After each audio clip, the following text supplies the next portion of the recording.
నమస్తే, welcome to our channel. మంత్రి అచ్చెన్నాయుడు జగన్మోహన్ రెడ్డి గురించి చేసినటువంటి కామెంట్స్ ప్రస్తుతం ఆ పార్టీలో పెద్ద చర్చగా మిగిలాయి. మరి తండ్రి శవాన్ని అడ్డు పెట్టుకుని రాజకీయం చేసింది జగన్మోహన్ రెడ్డి అంటూ అచ్చెన్న చేసినటువంటి కామెంట్స్ ప్రస్తుతం మరి వైఎస్ కుటుంబంలో చూసుకున్నట్లయితే జగన్మోహన్ రెడ్డితో అనుకూలంగా ఉన్నటువంటి కుటుంబ సభ్యులు ఎవరు, మరి జగన్మోహన్ రెడ్డిని వ్యతిరేకిస్తున్నటువంటి కుటుంబ సభ్యులు ఎవరు, దీనిపైన విశ్లేషించడానికి మనతో పాటుగా ఉన్నారు సీనియర్ జర్నలిస్ట్ సత్యమూర్తి గారు.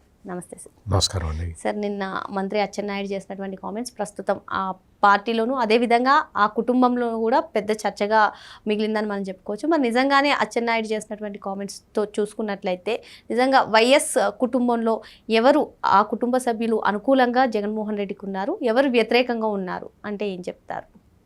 జగన్మోహన్ రెడ్డికి ఇప్పుడు కుటుంబంలో అంటే వైఎస్ రాజశేఖర్ రెడ్డికి సంబంధించిన వ్యక్తులు ఎవ్వరు కూడా జగన్మోహన్ రెడ్డికి అనుకూలంగా లేరు. ఒక రాజశేఖర్ రెడ్డి చెల్లెలు విమలారెడ్డి తప్ప ఎవ్వరూ కూడా జగన్మోహన్ రెడ్డికి అనుకూలంగా లేరు. ఎందుకు అంటే అతను పార్టీ పెట్టినప్పుడు వైఎస్ రాజశేఖర్ రెడ్డికి సంబంధించిన ఆ కుటుంబ సభ్యులందరూ కూడా చాలా కష్టపడ్డారు, చాలా జగన్ సీఎం కావాలి అని కోరుకున్నారు. ఎందుకు కోరుకున్నారు అంటే అప్పటికి ఈ విషయాలు ఇవన్నీ బయటికి రాలేదు. చాలా వరకు వాళ్ళ కుటుంబ సభ్యులకు కూడా చాలామందికి తెలియదు. అంటే తండ్రి చనిపోయినప్పుడు రాజశేఖర రెడ్డి దగ్గరే ఉన్నాడు అనుకున్నారు, తల్లికి తోడుగా పక్కనే ఉన్నాడు అని అనుకున్నారు, రకరకాల ఇది చేశారు. చివరికి షర్మిల భర్త అనిల్ వాళ్ళు సోనియా గాంధీ దగ్గరికి వెళ్ళి అడిగారు, ఈయన్ని సీఎంని చేయండి, జగన్మోహన్ రెడ్డిని సీఎంని చేయండి అని చెప్పి అడిగారు. అంటే ఆ స్థాయిలో జగన్మోహన్ రెడ్డికి మద్దతు పలికిన కుటుంబం ఒక్కొక్కటి బయటకు వస్తూ ఉంటే జగన్మోహన్ రెడ్డి నిజ స్వరూపం తెలిసి ఒక్కొక్కళ్ళు దూరం జరిగిపోయారు. చివరికి ఈ వాళ్ళ బాబాయ్ వివేకానంద రెడ్డి మర్డర్ కేసులో జగన్మోహన్ రెడ్డి అనుసరించిన తీరు అది చూసిన తర్వాత జగన్మోహన్ రెడ్డి కుటుంబ సభ్యులందరికీ మనసు విరిగిపోయింది. చిచి, ఇదేంటి ఇతను ఇట్లా ప్రవర్తిస్తున్నాడు అనేది వాళ్ళకి ఎస్టాబ్లిష్ అయిపోయింది. అధికారంలో ఉన్న టైంలో జనరల్గా ఏంటి అంటే రాజశేఖర్ రెడ్డి ఏం చేసేవాడు అంటే, రాజశేఖర్ రెడ్డి అప్పటి వరకు అంటే హైదరాబాదు సాగర్ సొసైటీలో ఉన్న ఒక్కొక్క ఇల్లు అమ్ముకునే పరిస్థితి వచ్చిన సమయంలో కూడా అన్నదమ్ముల్ని వాళ్ళని ఎవరిని డబ్బులు అడగల. అప్పటికే వాళ్ళకందరికీ రాజశేఖర రెడ్డి తమ్ముళ్ళు వాళ్ళందరూ కూడా బాగానే ఉన్నారు, అన్నలు వాళ్ళందరికీ కూడా బాగానే వెల్ సెటిల్డ్ ఫ్యామిలీస్. కానీ వాళ్ళెవరిని కూడా అడగల. ఇడుపులపాయలో ఉన్న భూములు అమ్ముకోవడానికి కుదరదు, ఎందుకంటే ఇడుపులపాయలో అన్ని అసైన్మెంట్ ల్యాండ్లు కాబట్టి అవి అమ్ముకునే పరిస్థితి లేదు. అందుకని హైదరాబాద్ సాగర్ సొసైటీలో ఇంటిని అమ్మకానికి పెట్టుకున్నాడు. అమ్మకానికి పెట్టుకొని అంత ఇబ్బందులు పడుతున్న రాజశేఖర్ రెడ్డి ఆ తర్వాత అకస్మాత్తుగా అదృష్టం కలిసి వచ్చి ముఖ్యమంత్రి అయ్యాడు. ముఖ్యమంత్రి అయిన తర్వాత రోజుల్లో ఇంకా ఆయన సొంతగా ఏం సంపాదించుకున్నాడో తెలియదు, కానీ జగన్మోహన్ రెడ్డి మాత్రం తండ్రి అధికారాన్ని అడ్డం పెట్టుకొని 1,00,000 కోట్లు కొట్టేశాడు. నీకు అప్పటికీ ఆయన చెప్తూనే ఉన్నాడు, రాజశేఖర్ రెడ్డి అయితే చెప్తూనే ఉన్నాడు, ఇతన్ని రానివ్వద్దు, ఇతను వచ్చాడు అంటే నా పదవికి గండము, నేనేదో పాదయాత్ర అంతకుముందు రాజశేఖర్ రెడ్డికి కూడా అంత విశాల హృదయం విశాల భావాలు ఉండేవి కాదు. ఎప్పుడైతే పాదయాత్ర చేశాడో కాళ్ళు బొబ్బలెక్కేలా తిరిగినప్పుడు, ప్రజలతోటి కలిసినప్పుడు, ప్రజల కష్టసుఖాలు తెలుసుకున్నప్పుడు నిజంగానే రాజశేఖర్ రెడ్డి మారిపోయాడు. రాజశేఖర్ రెడ్డి మారి ఏదో ఒకటి చేద్దాం, ప్రజలకు చేద్దాం అనే ఇందులోకి వచ్చాడు. అంటే మామూలుగా ఏంటి అంటే బాగా రాజశేఖర్ రెడ్డిని బాగా దగ్గర నుంచి చూసిన వ్యక్తులు వాళ్ళు చెప్పేది ఏంటి అంటే, రాజశేఖర్ రెడ్డి ఎప్పుడైతే పదవి కోసం పాకులాటం మొదలుపెట్టాడో, పదవి కావాలి అప్పటి వరకు పదవి రాలేదు అతనికి. కాంగ్రెస్ పార్టీలోనే ఒక నిత్య అసమ్మతివాదిగా ముద్రపడ్డాడు. మొత్తం ఎవరు ముఖ్యమంత్రి అయినా ఆ ముఖ్యమంత్రికి వ్యతిరేకంగా పోరాడేవాడు. అటువంటి రాజశేఖర్ రెడ్డిని ఎవరు కూడా ఎంకరేజ్ చేయలే. ఎప్పుడైతే అతను లేదు నేను కాంప్రమైజ్ అవుతాను, నేను కాంగ్రెస్ పార్టీలో కొనసాగాలి అంటే, కాంగ్రెస్ పార్టీని నేను అధికారంలోకి తీసుకురావాలి అంటే మీరందరూ కూడా సహకరించాలి అన్న యాంగిల్లోకి వచ్చాడో అప్పుడు చాలామంది యాక్సెప్ట్ చేశారు. అతను ముఖ్యమంత్రి అయ్యాడు. ఆ తర్వాత అతను అధికారంలోకి వచ్చిన తర్వాత చాలామందికి హెల్ప్ చేశాడు. అంటే జనరల్గా ఏంటి అంటే ఎవరన్నా వచ్చి అడుగుతారు,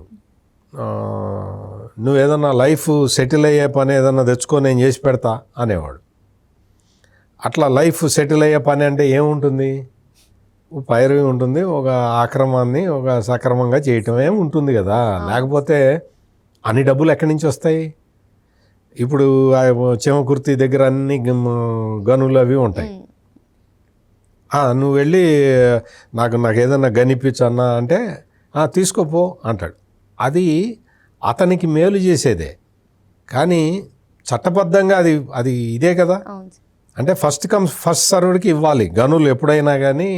అవన్నీ కూడా అటువంటివన్నీ కూడా మైన్స్ అన్నీ కూడా అటువంటిది ఇతనికి ఇచ్చేయండి అంటాం తప్పు కదా. అటువంటి చట్ట వ్యతిరేకమైన పనులే చేశాడు. కాకపోతే ఏంటంటే చాలామందిని సెటిల్ చేశాడు. ఎవరో వస్తారు, వాళ్ళ ఆయన్ని వైస్ ఛాన్సలర్గా పెట్టండి, ఆయన నాకు 25 లక్షలు ఇస్తా అన్నాడు అంటే అతన్ని వైస్ ఛాన్సలర్గా పెట్టేవాడు.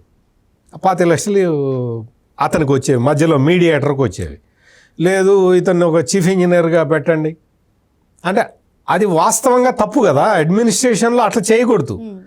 కానీ అడ్మినిస్ట్రేషన్ కూడా కాదని రాజశేఖర్ రెడ్డి అటువంటి పనులు చేశాడు. అటువంటి పనులు చేయటంతో అందరికీ ఏమైంది అంటే, రాజశేఖర్ రెడ్డి దేవుడు అని. యాక్చువల్గా అడ్మినిస్ట్రేటివ్ రూల్స్కి వ్యతిరేకంగా పనిచేశాడు రాజశేఖర్ రెడ్డి చాలా విషయాల్లో. ఒక సందర్భంలో 2 సందర్భాల్లో కాదు. అయినా సరే రాజశేఖర్ రెడ్డికి ఆరోగ్యశ్రీ వల్ల దీనివల్ల ఏదో మంచి పేరు వచ్చింది.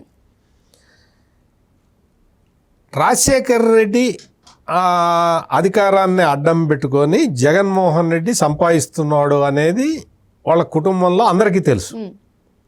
అందరికీ తెలిసినప్పుడు అందరూ అనుకున్నారు ఇతను తండ్రిని ముంచుతాడు, ఎప్పుడప్పుడు ముంచుతాడు అని వాళ్ళ ఫ్యామిలీ మొత్తం అనుకున్నారు. కానీ బయటికి ఎవరు చెప్పలే. అంటే ఆనాటి కాలంలోనే కుటుంబ సభ్యులకు మాత్రం తెలుసు. అందరికీ తెలుసు. ఎందుకు చెప్పలేదు అంటే రాజశేఖర్ రెడ్డి మీద ఉన్న ప్రేమ.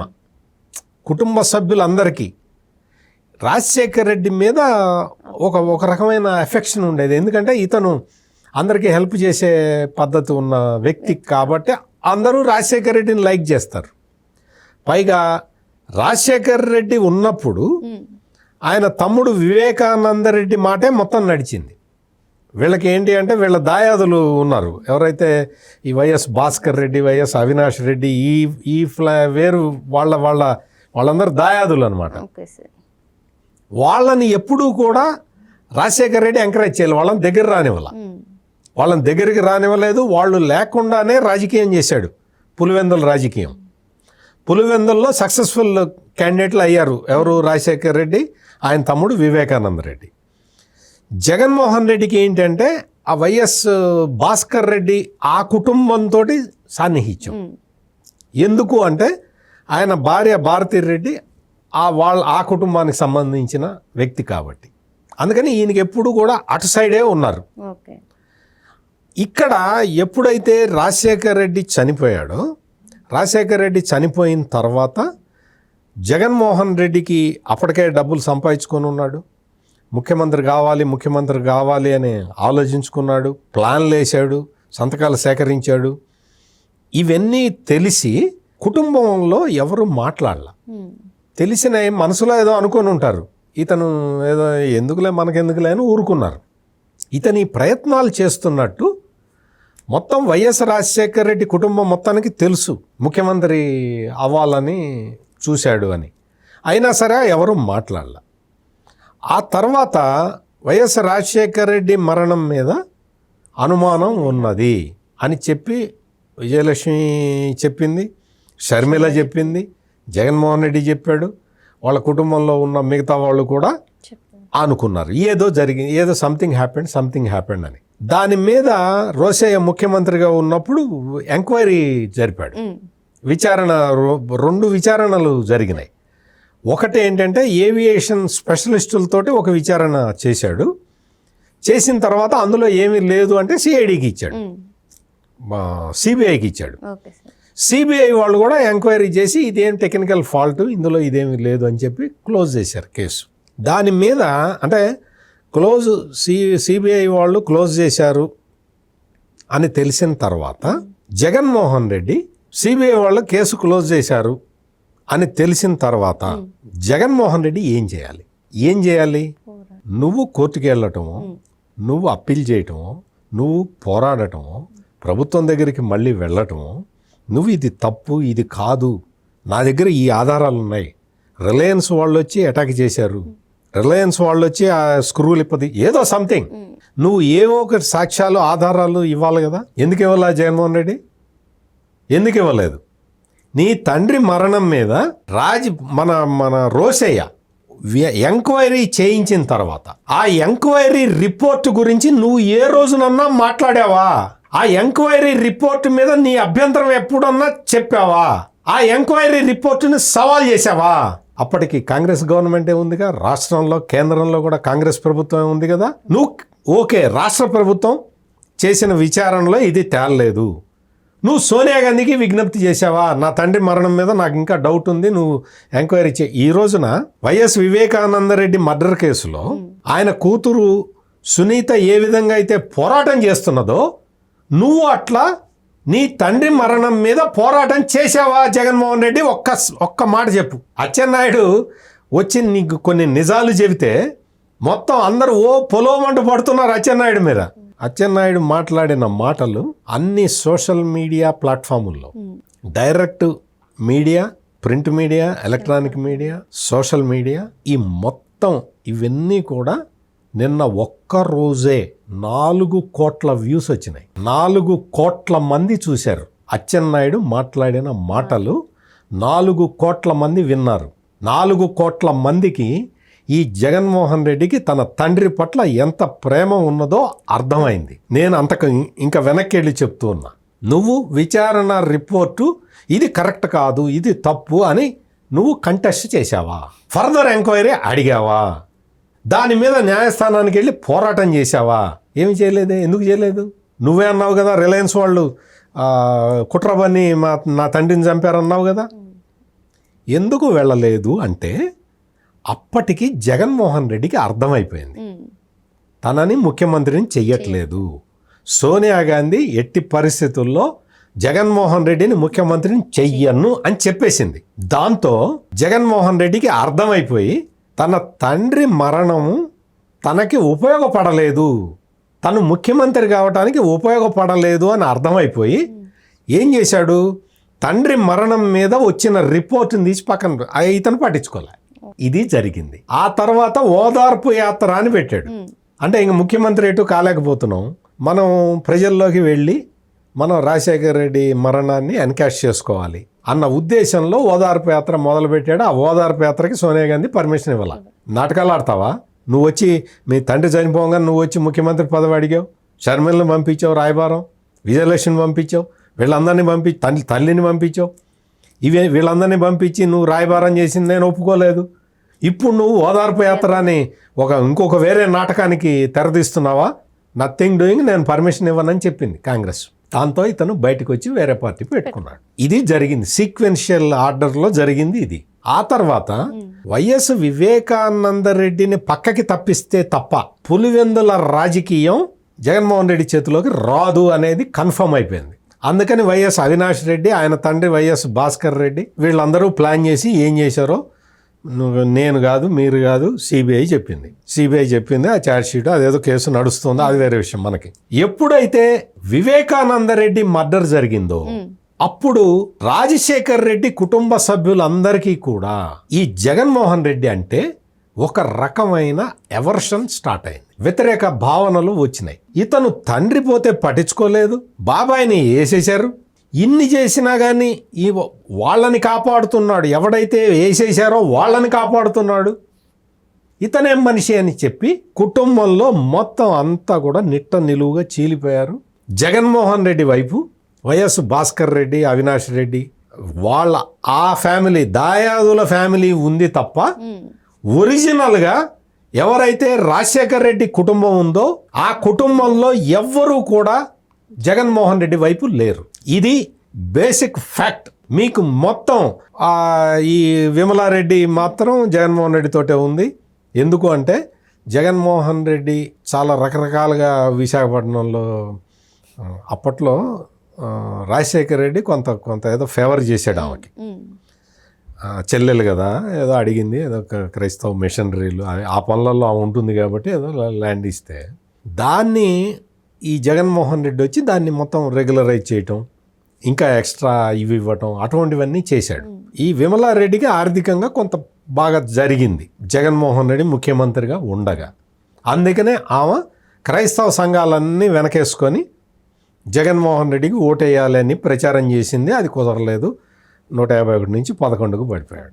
ఆ తర్వాత షర్మిలతో పోట్లాడటం, సునీతతో పోట్లాడటం, చివరికి తల్లి విజయలక్ష్మి మీద కేసేయటంతో అప్పటి వరకు ఈయనతోటి ఉన్న ఒకళ్ళో ఇద్దరో కూడా మొత్తం అందరూ ఇతను డబ్బుల కోసం ప్రాధాన్యత ఇస్తాడు తప్ప బంధాలకి ప్రాధాన్యత ఇవ్వడు అనేది వైఎస్ అభిషేక్ రెడ్డి మరణం, పిల్లాడు, చిన్న పిల్లాడు, డాక్టర్ అతను చనిపోవటం, ఇటువంటివన్నీ కూడా జగన్మోహన్ రెడ్డి తన స్వార్థం కోసం తప్ప వేరే వాటికి అంటే ఎవరికి హెల్ప్ చేసే నేచరు లేదు అని చెప్పి మొత్తం వైఎస్ రాజశేఖర్ రెడ్డి కుటుంబం మొత్తం ఈ రోజున జగన్మోహన్ రెడ్డి వెనక లేదు. ఆ కుటుంబంలో ఒక్క విమలారెడ్డి తప్ప ఎవరూ లేరు జగన్మోహన్ రెడ్డితో. ఇప్పుడు మొత్తం జరుగుతున్న ఈ పరిణామాలన్నీ కూడా దాన్నే నిరూపిస్తూ ఉన్నాయి. రాజశేఖర్ రెడ్డి కుటుంబం మొత్తం దూరం జరిగిపోయింది. ఈ రోజా, ఈ అంబటి రాంబాబు, ఈ బొత్స సత్యనారాయణ, ఇటువంటి వాళ్ళందరూ వచ్చి రాజశేఖర్ రెడ్డి వారసుడు జగన్మోహన్ రెడ్డి చాలా అవతార పురుషుడు అని ఎంత చెప్పినా సొంత కుటుంబ సభ్యులే జగన్మోహన్ రెడ్డి వైపు లేరు. గుర్తుపెట్టుకో బొత్స సత్యనారాయణ, నిన్నొచ్చి నువ్వు ఒక వీడియో కెమెరాల ముందరికి రాగానే నువ్వేదో వలవలవల ఏడ్చావు. బహుశా నువ్వు రాజశేఖర్ రెడ్డికి నువ్వు చేసిన ద్రోహం గుర్తొచ్చి ఏడ్చి ఉంటావు. అంతే తప్ప నువ్వు ఎవరైనా కానీ, నేను రాజశేఖర రెడ్డి ముఖ్యమంత్రిగా ఉన్నప్పుడు చాలామందికి హెల్ప్ చేశారని చెప్పా కదా, వాళ్ళందరూ ఇప్పటికీ రాజశేఖర రెడ్డితోటే ఉన్నారు. ఆంధ్రాలో ఉన్నారు, తెలంగాణలో కూడా ఉన్నారు. బొత్స సత్యనారాయణ ఆ టైంలో ఏం చెప్పాడు? రాజశేఖర రెడ్డి తాగుబోతూ మొత్తం 365 రోజులు తాగుతూనే ఉంటాడని చెప్పాడు. అంత క్యారెక్టర్ అసాసినేషన్. అంటే రాజశేఖర రెడ్డి ఉన్న పేరుని నేను ఒక జర్నలిస్ట్గా నేను అబ్జర్వ్ చేసిన విషయమే నేను చెప్పాను. కానీ మరి అంత సన్నిహితంగా ఉన్న బొత్స సత్యనారాయణ ఏం చెప్పాలి? రాజశేఖర రెడ్డి మంచోడండి, అందరికీ హెల్ప్ చేస్తాడండి అని చెప్తావా? రాజశేఖర రెడ్డి 365 రోజులు బ్రాందీ తాగుతాడని చెప్తావా? నువ్వు అట్లా చెప్పిన నువ్వు ఈ రోజున నువ్వు రాజశేఖర రెడ్డి పేరు నీకు రాగానే ఏడుపు వచ్చిందా? ఎందుకు వచ్చింది ఏడుపు? ఆ రోజు ఎందుకు రాలేదు? ఈ రోజు ఎందుకు వచ్చింది? అంటే బొత్స సత్యనారాయణ ఎప్పుడైతే ఈ ఏడ్చాడో మొత్తం ఈ ఏడుపు అంతా కూడా జగన్మోహన్ రెడ్డికే కొట్టింది. జగన్మోహన్ రెడ్డి గురించే జగన్మోహన్ రెడ్డి బలవంతం చేసి బొత్స సత్యనారాయణతో చెప్పించాడు అనేది ఇప్పుడు మొత్తం ఇంకొక ఫ్యాక్ట్ ఎస్టాబ్లిష్ అయిపోయింది. ఇప్పుడు ఈ రోజున వచ్చి బొత్స సత్యనారాయణ ఏడవటం అది ఇది, నీ కుటుంబ సభ్యులే నీతో లేరు జగన్మోహన్ రెడ్డి. ఎవ్వరూ లేరు. నీ తల్లి లేదు, నీ చెల్లి లేదు, నీ బాబాయ్ కూతురు లేదు, నీ బాబాయిలు లేరు, నీ పెదనాన్నలు లేరు, ఆ పెదనాన్న సంతానాలు లేరు, నీతోటి ఎవరూ లేరు. ఎందుకు లేరు? ఆలోచించుకో ఒక్కసారి, ఆత్మ పరిశీలన చేసుకో. నువ్వెంత స్వార్థపరుడువో, నువ్వు తండ్రిని అడ్డం పెట్టుకొని పదవిలోకి వద్దామని ఎన్ని కుట్రలు బన్నితే ఈ రోజున నీ కుటుంబం నీకు దూరం అయిందో ఒక్కసారి ఆలోచించుకో. మరో అంశంతో మళ్ళీ కలుద్దాం. Thank you sir. నమస్కారం.